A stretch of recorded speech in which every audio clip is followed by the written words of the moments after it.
So we're going to go ahead and begin. So welcome everybody to this morning's session for anybody who's in uh, local Eastern time zone, but my guess is a lot of you might be afternoon or evening.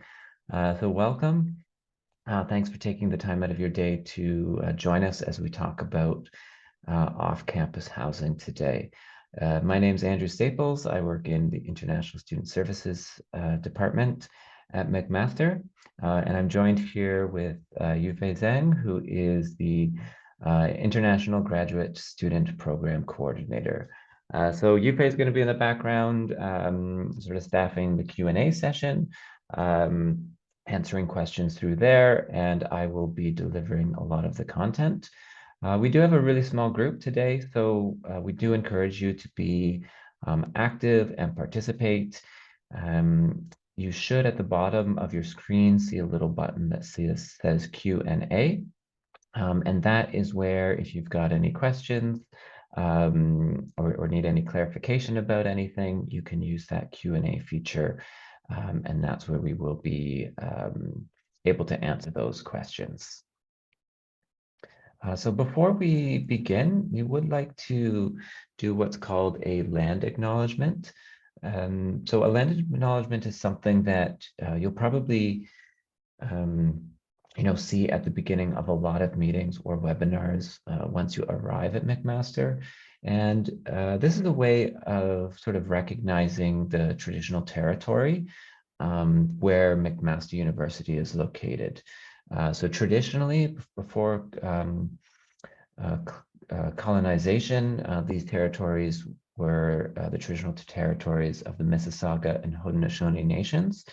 And this area is protected by what's called the Dish with One Spoon Wampum Agreement.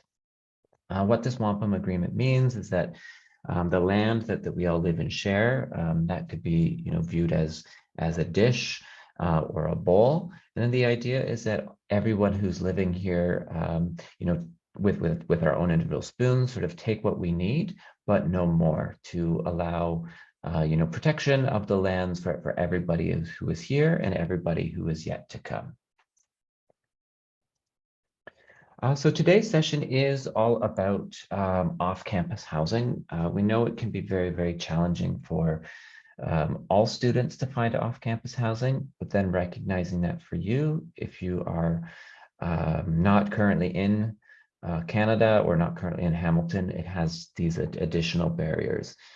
So today what we're going to sort of talk about is some things to think about, such as who do you want to live with, the different types of housing that is available, where in the city you would like to live, how to do that search, and then we have some tips on safety and well-being.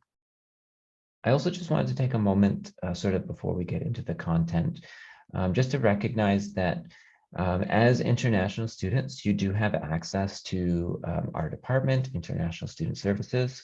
And so we're here to support you throughout your time at McMaster, but especially now during this sort of transitional time as you arrive. And so we have different supports, workshops, and programming available, as well as social events. You can book one-on-one appointments with our advisors to support you really with any questions that you have during your time at McMaster. We have immigration advisors as well that can help support you if you've got any questions about if you need to extend your study permit once you're here, working in Canada, inviting family, anything like that. And then we also administer your UHIP health insurance. So we're located in a building we call MUSC, which is the McMaster Student Center, in the basement in B118. You could also reach out by emailing us or through our website. Okay, so before we begin, we wanted to talk about some terms that you might hear throughout your search, just to kind of clarify what these terms mean. So the first term is rent. So this is the payment that you would be paying typically per month, which would be the payment towards occupying a room or an apartment or the place where you're going to be living. Utilities refers to any maybe additional costs. So that could be things like, do you have to pay for electricity? Do you have to pay for water? Do you have to pay for heat?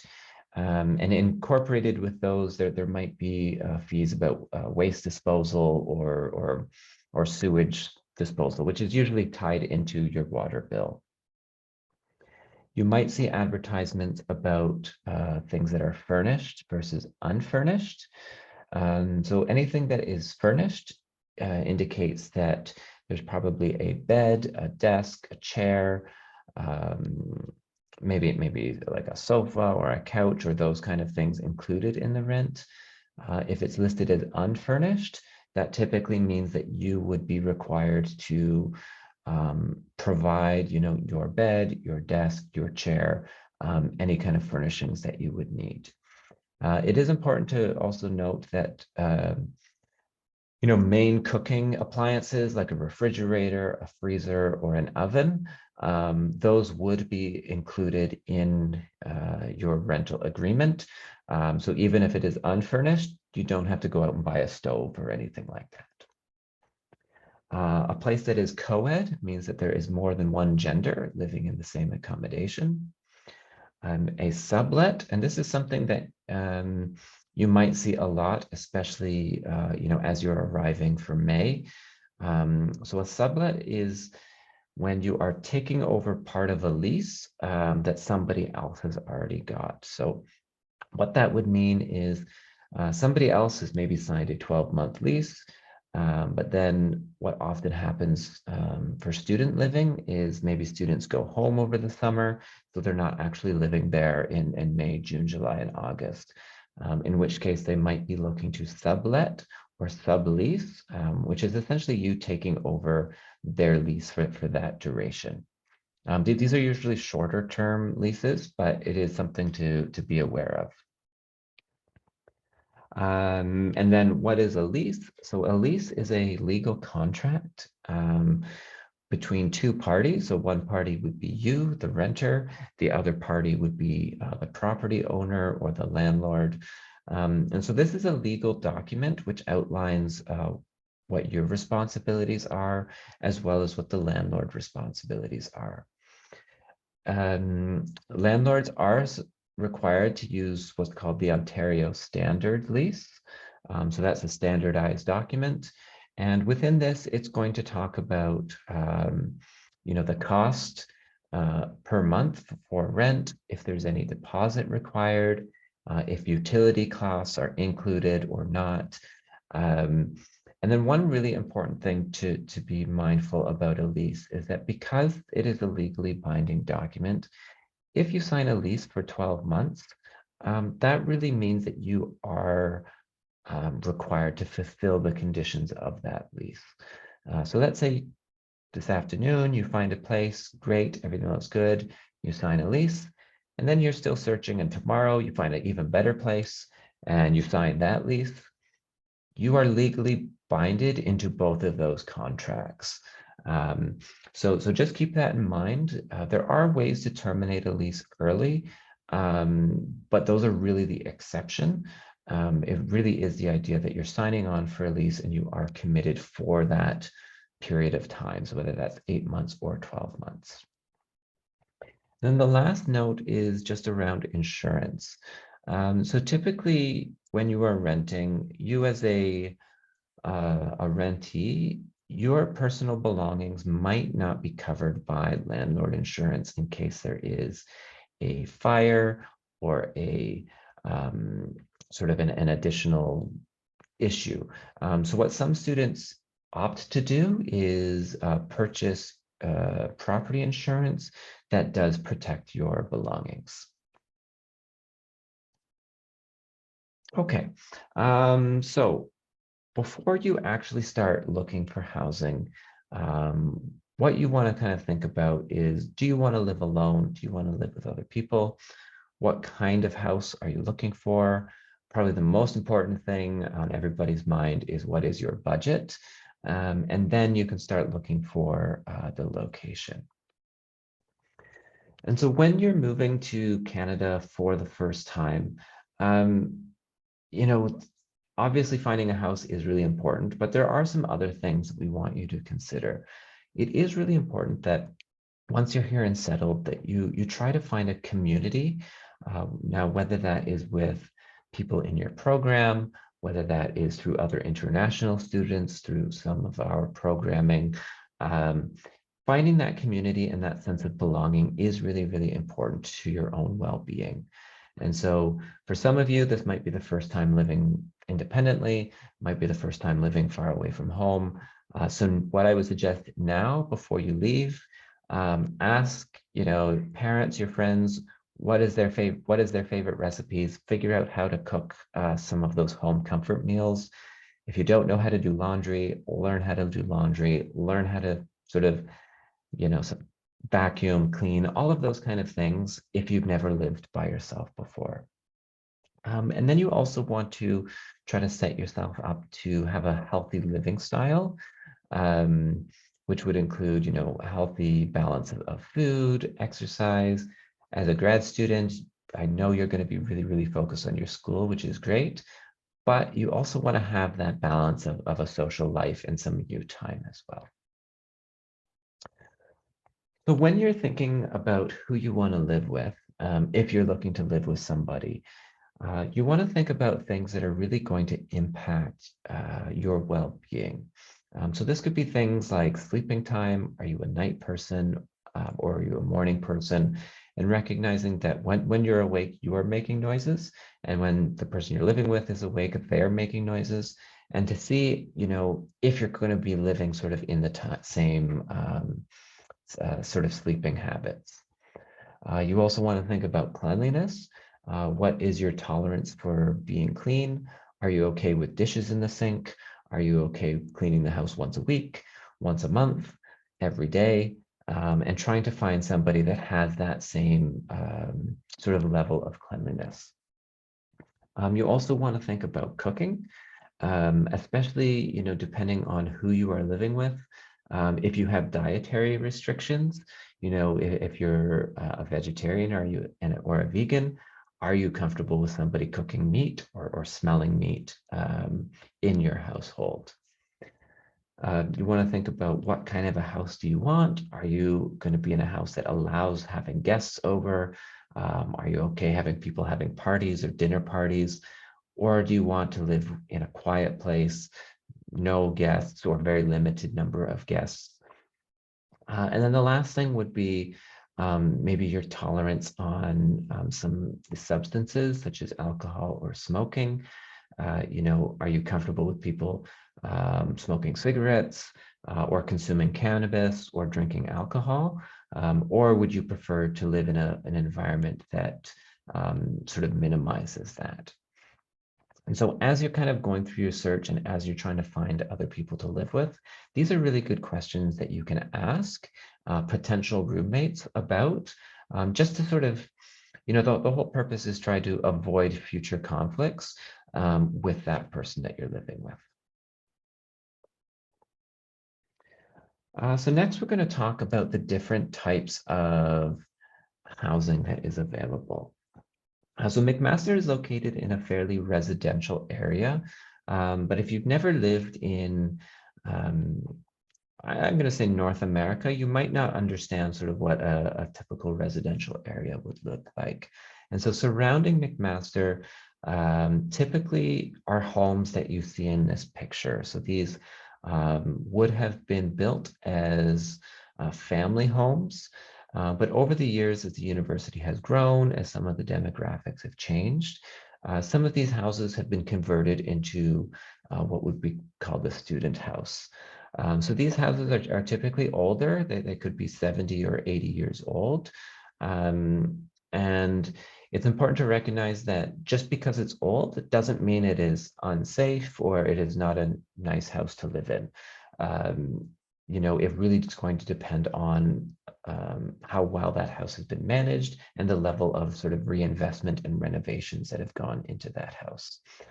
And so in a student house, this is usually where you are sharing with other students. Could be, 4 people, could be 8. Sometimes we hear of up to 12 other students. But in the house, you would typically have your own private bedroom. If it is furnished, there might be an additional cost to that. And then you might have these shared spaces. So there might be a living room that might be partially furnished. There might be a couch or a table, or a kitchen table, something like that. And then you would have other shared spaces such as a bathroom and a kitchen. Typically, this living arrangement is the least expensive option, which is why it is very, very popular with students. And with these, you'd be looking at probably signing an 8 or a 12-month lease. Or you might be able to, especially because you're starting in May, you might be able to find a short-term sublet or sublease over the summer months until you find a more permanent housing. Within a house, there are different levels. So it is very common in student housing to have bedrooms in the basement. So a basement, it can be very, very nice and clean, recently renovated. But one of maybe the drawbacks to it is that there's probably more limited access to daylight through windows, because as you can see in the picture on the left, you might have a small window sort of at the top of the room, which would be kind of ground level, but the rest you would be living below ground. Basement rooms might be a little bit more cheaper. They can be a little bit colder in the winter, but the nice side is that they're actually cooler in the summers as well. An upper level, or which could be a first floor or a second level, they might be a little bit more expensive. You might have more access to daylight. And again, the temperatures would be well regulated in that level. And then what we would call an attic, which might be the top floor of a unit. These would be similar to an upper or lower level in terms of access to light. But attics can sometimes be a lot warmer in the summer because the hot air in the house is all going to go up. And similarly, they can actually be cooler in the winter, oftentimes because they might not be as well insulated as the lower levels. Another type of accommodation that we have in Hamilton are what we'd call a private student apartment. And so this is not affiliated with McMaster at all, but it is an apartment that only offers units to students. So it would be an apartment building, but everyone who is living it would be students. Typically, the rooms are a single room, so you would have a private bedroom, and these are furnished.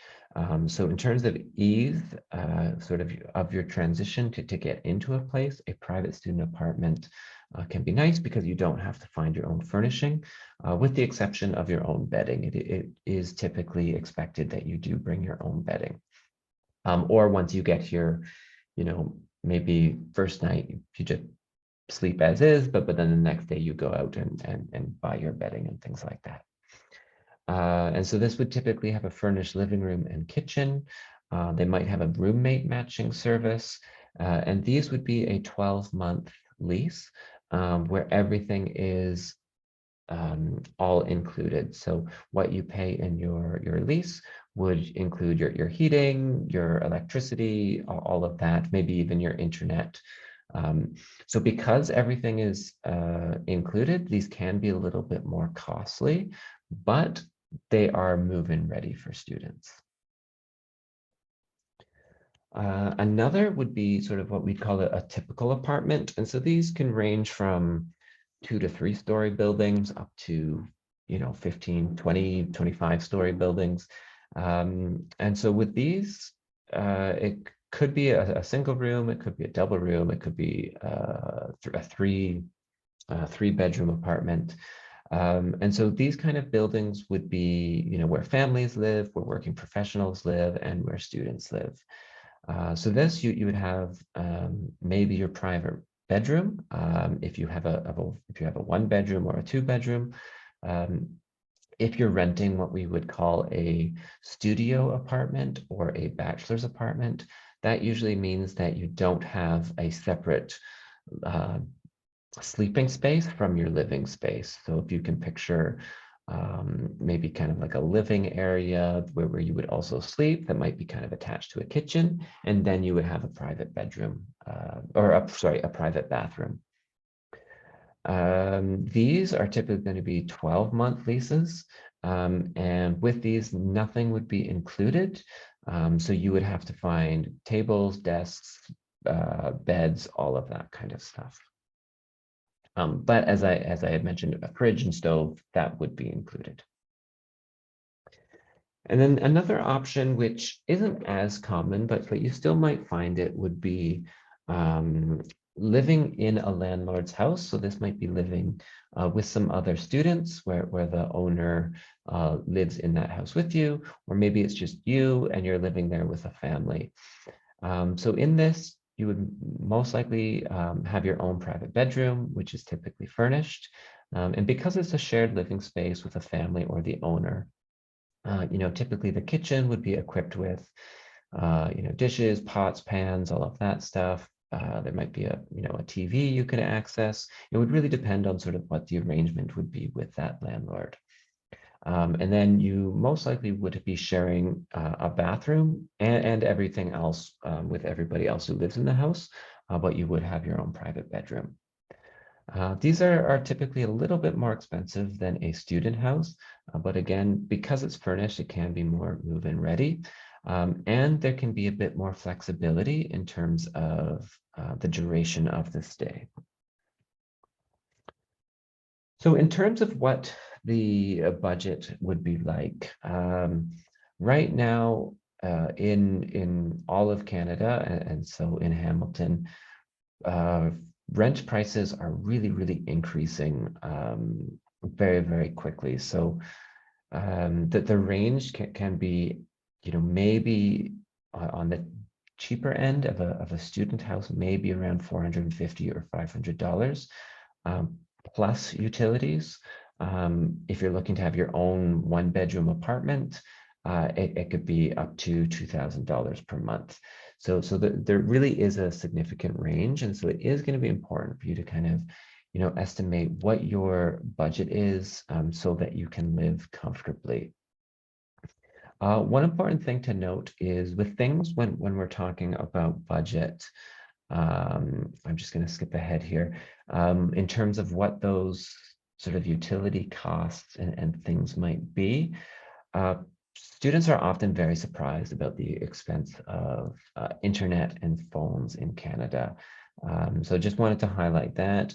And then with utilities and other things, if you are living by yourself, you would be the main person responsible for that. So, if you're living for yourself and internet is $75 a month, that would be an additional $75 you would have to pay yourself. But if you're living with 2 people, suddenly that $75 is split. If you're living with 4 or 5 people, it is split even further. So in addition to the monthly rent that you would be paying, if you're living with more people, some of these additional costs can also be split amongst folks. Another thing that you should be aware of is that you may be asked for a key deposit as part of the rental agreement. So again, a key deposit, the idea would be, you pay, let's say $150 for that key, assuming you don't lose that key and there's no replacement. When you go to leave the lease, you would give the key back, and then that deposit would be refunded to you. You may also encounter things that would be might be advertised as a security deposit or a deposit for sort of, I don't want to say maintenance, but sort of the upkeep of the unit. And so it's very common in Ontario that a landlord, when you sign, they would ask for the first month's rent as well as the last month's rent. So the idea would be the last month's rent is sort of your security deposit.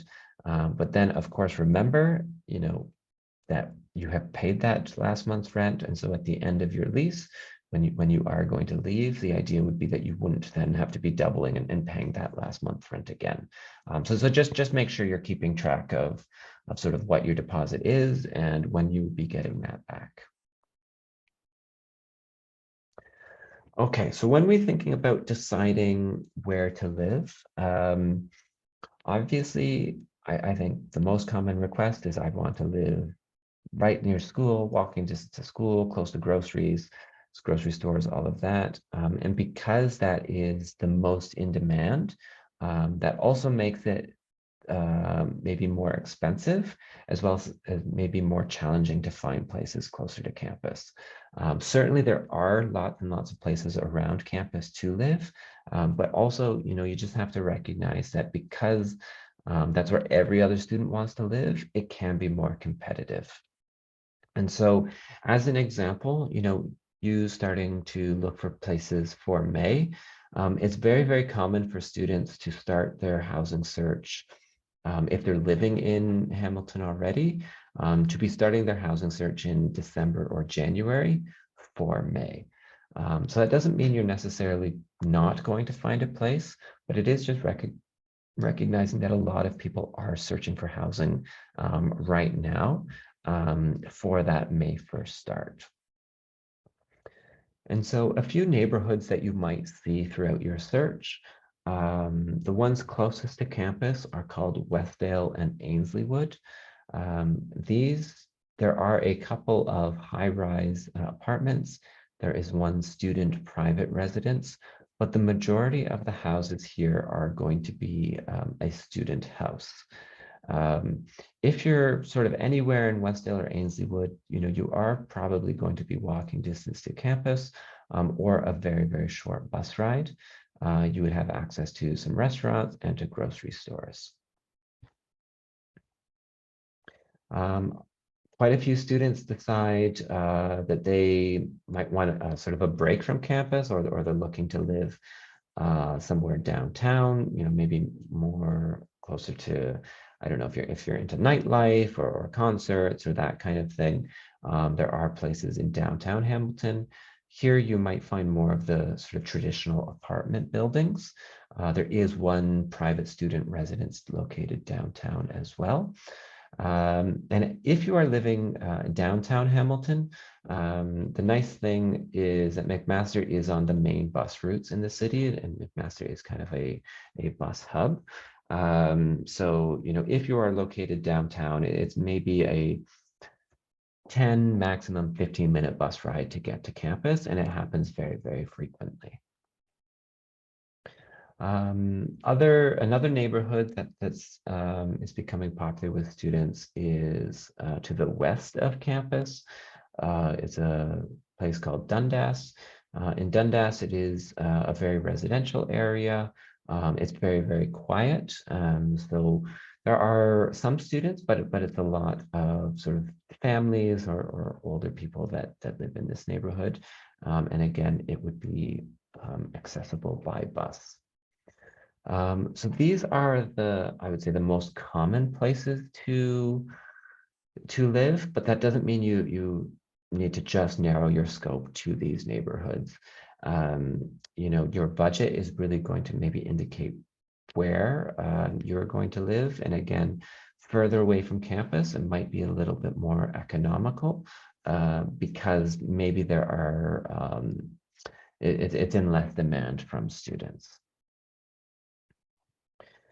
When you are searching for housing, what I would suggest that you do is use Google Maps to estimate what that commute time would be.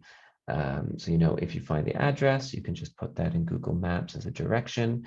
You can see how long does it take to walk to campus, or how long does it take to bus, or how many buses do I need to take to get to campus.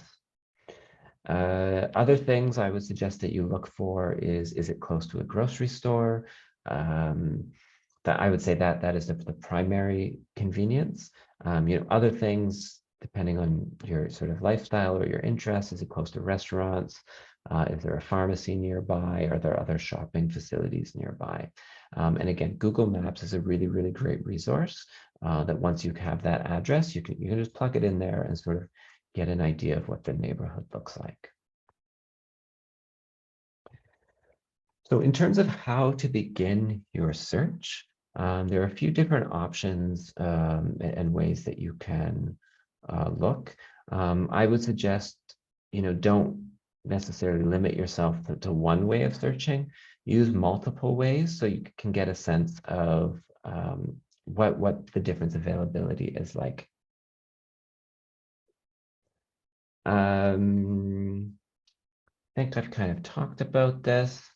The one thing to be aware of that the most common lease dates for students are either from May 1st until April 30th or from September 1st until the end of August. So as you're searching, you might see a lease that doesn't start until September. And the reason for that is for student housing, they're often trying to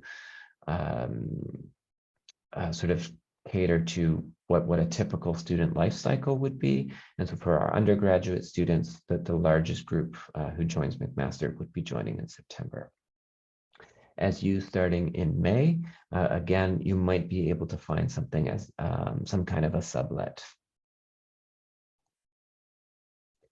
So one resource, and Yufei, I don't know if you're able to maybe put these links in the chat just so folks can have them. So one would be the off-campus housing website that McMaster runs. And so this is a way, it's only available to students. It's not a public site. And it would allow students to log in using your Mac ID. And it will have landlords who are exclusively looking for students, exclusively looking for McMaster students. So often, if you're a landlord and you're posting here, it's because you are close to campus. And so through this, it will show, I think we have a little, kind of a video of what this looks like. You can look for the available properties.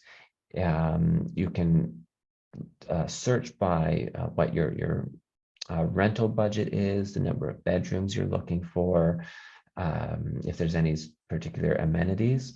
And then when you click on each of the listings, it will go into further detail. We'll have sort of some pictures, how many people live there, if it's co-ed, utilities included, not included, that kind of thing. So that would be through the MAC off-campus housing website. Another option would be using Facebook.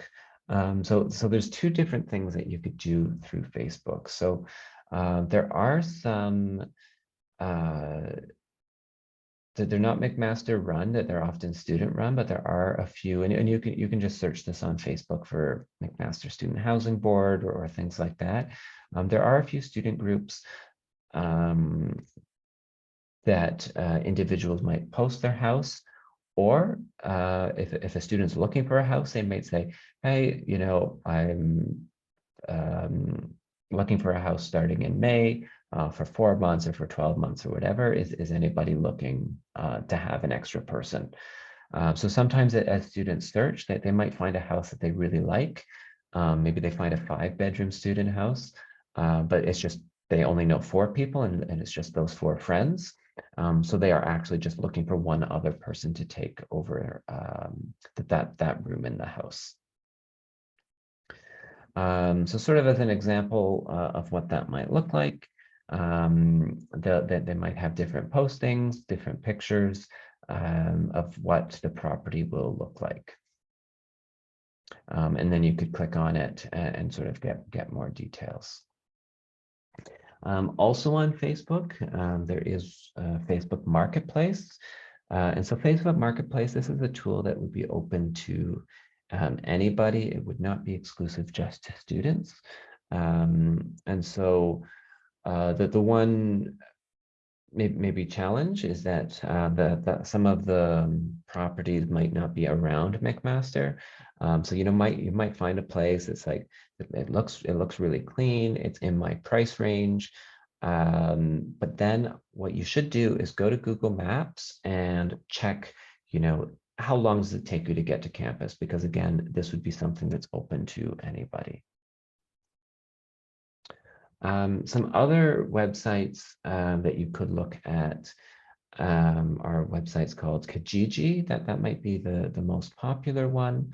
Kijiji is a great marketplace for other things as well. So if once you arrive here, if you need to try to find if you're looking to find a used desk or table or chairs or use kitchen supplies, anything like that, Kijiji is a great marketplace for it.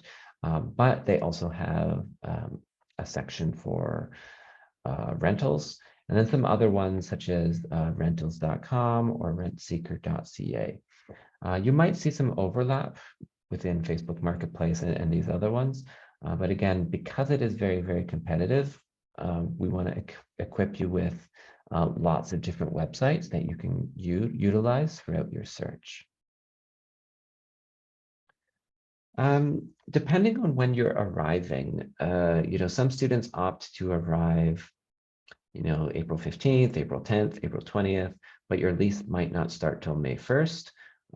Or, you might be arriving May 2nd, but you still haven't secured that full-time, sort of that full-time permanent housing option. So one option, if you're arriving, in April, would be to look at something like an Airbnb.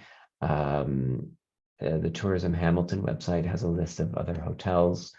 If you expect that you're going to stay in some kind of temporary accommodation for several days, I would suggest, if you can, try to find something that has a kitchenette or minimal cooking facilities, because eating out in Canada can be very, very expensive. And so, you don't want to waste your entire budget on having to eat out 3 meals a day. So if you can find something with a little fridge or a little stove, just to pick up some simple things that you could maybe make or reheat, that can help reduce the cost if you need to have temporary housing.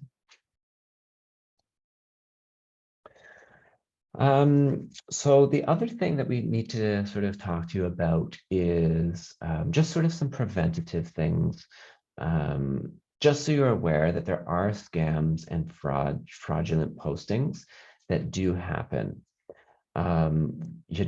We are telling you this not to make you necessarily afraid, but we want you, as you're doing this search, to do your search in a safe way, because unfortunately there are people out there that are looking to scam individuals. And so if you're going through a posting and maybe the presentation has a lot of mistakes, maybe the pictures looks like they were taken on an iPhone 2, they look really old, really kind of professional, that could be a sign that maybe that's not a real post. If there are inflated payment requests, so if you see a post that says, rent is $600 a month, but you need to pay a $2,000 upfront deposit, or a finding fee, or a $5,000, you pay for the first 6 months upfront, and then you pay for the next 6 months later. That is not standard practice in Ontario. Standard practice is that you pay maybe a small deposit, maybe equivalent to last month's rent, but nothing higher than that. And so if you are seeing these scams that are asking for a huge upfront payment, if you're seeing postings that are asking for a huge upfront payment, that might be a scam. If they're asking for something that is a payment in cash, cash only, you don't want to do that. You always want to have a paper trail of your of where your rent is going. And the reason for that is you can actually claim your rent when you file taxes in Canada to get some of that money back. If you see something that is just too good to be true, the price is really, really cheap, the pictures, everything is new, beautiful, maybe it is actually too good to be true, and they're trying to get some money from you. If there's a general lack of transparency, if you're asking questions about, when can I move in? When can I get my keys? And they're not necessarily giving you straight answers. Again, that would be a red flag that maybe you'd want to look at something else. And also just really use your intuition. If you have a feeling that the person you're talking to is not being honest, the person you're talking to is not being upfront with you, it's better to be safe and find somebody that you do feel comfortable living with. Because it's not just the search, it's also, a landlord has a responsibility that if something breaks in your house, is that landlord going to show up, next day or in a timely manner to get that fixed?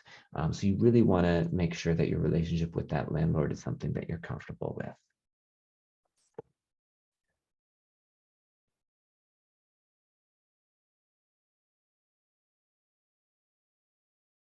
Okay. So let's say, you found a house, you're comfortable with it, you're ready to move in. Um, what are your next steps? So you're going to want to make arrangements to meet your landlord to receive the keys whenever you arrive. So whether that's when the first day of your lease, let's say that's May 1st, or if you're arriving May 5th, whenever it is, you want to make that arrangement that you actually meet your landlord or property manager to get the keys.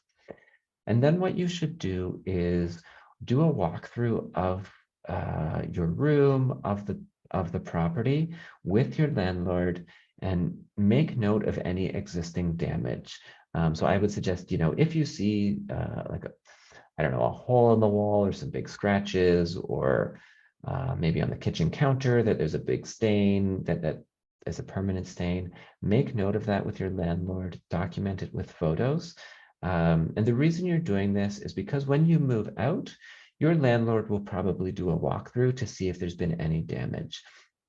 And so you don't want to be charged for fixing anything that already exists, right? So the idea is to document any existing damage so you are not blamed when you leave. You'll also want to have a conversation with your landlord about things like how and where do you dispose of garbage and recycling? So typically, if you're in a student house, there would be a particular day when you have to put out your recycling, and that's usually something that you as a tenant would be responsible for. Other things this should actually be in the lease. You probably don't want to wait until move-in day, but asking in terms of who's responsible for yard maintenance. And so especially if you're in a student house, we've had a lot of snow in the last few weeks. Who's responsible? Are you responsible to shovel the sidewalk? Is your landlord going to shovel? Is the landlord paying for a service to shovel and do that upkeep? And then other things, you want to make sure that you know how to operate your appliances safely. So is it an electric stove? Is it a gas stove? How do you use the furnace? How do you use the air conditioner? All of those things. And so I would suggest try to get all of that taken care of as you are moving in. And then again, a reminder, in almost all situations, you would be responsible for your own bedding. Once you've moved in, there are some things that you should do. It's just sort of standard practice. Always make sure your doors are locked. Even if you are home, you know, it is a safe environment, but just generally safety, you always want to make sure your doors are locked. You never want to let anybody into your house that you do not know. And that includes somebody, who's saying, hi, I'm here to look at your furnace, or I'm here to fix the water heater. Anyone who's identifying themselves as some kind of a repair person, you never want to let them in unless you already know that person's coming. So if the landlord says, hey, there's a plumber that's coming in on Tuesday, obviously you're expecting that person, you can let them in, but generally you don't want to let anybody into your house. Your landlord is responsible to make sure that there are working smoke alarms and carbon monoxide detectors throughout your building. And so that would be something as you're going through a walkthrough that you could talk to your landlord to say, um, you know, are they working? Can you prove? It's very easy. You usually just push a button to demonstrate that there's a working battery in it. You don't want to overload electrical outlets or put multiple extension cords into things. So again, try to avoid having, a microwave and a toaster and your phone charger and your laptop and all of these things plugged into the same outlet because that might overload it. This is really for people who've never lived on your own. If you're cooking for the first time, always stay with what you're cooking. Never leave a pot or a frying pan unattended. And then the last thing is, just be aware that in apartment buildings or in a house, that there could be things like bed bugs, mice, all of these kind of things. So if you ever notice this, um, notify your landlord right away that there is a problem. And again, it would be your landlord's responsibility to look after any kind of pests or anything like that. So this is a page that I'm going to share with you. Really, really hope you never ever have to use any of this, but it is good to be aware that if in a worst case scenario, there's some kind of a housing dispute between you and your landlord, there is a free legal clinic in Hamilton that you could access. So if something has happened and you're not too sure how to navigate it, you can always reach out to us. We are not lawyers, we are not experts, but we do have lived experience in how to navigate this. But if you are looking for maybe some more legal advice or what your rights are as a tenant, there is a Hamilton Legal Clinic that can help you out. And then in terms of next steps, really what you would want to do is finalize what your budget is going to be for the, again, not just rent, but you want to think of food costs, entertainment costs, cell phone costs, factor all of that in, and then figure out of your total budget, how much are you able to allocate to housing? Identify what those housing needs are. Do you want to live with someone? Do you want to live on your own? What kind of a unit do you want to live? And then start your search. And again, keeping in mind that there are some of those scams out there. So you want to make sure that you are searching safely. Understand any key terms, what your responsibilities are as a tenant. And then eventually, you would finalize your housing choice. And then the most exciting thing about it would be move-in day, whenever that is when you arrive. So that's all in terms of the formal presentation. So did want to open up the opportunity if there are any questions.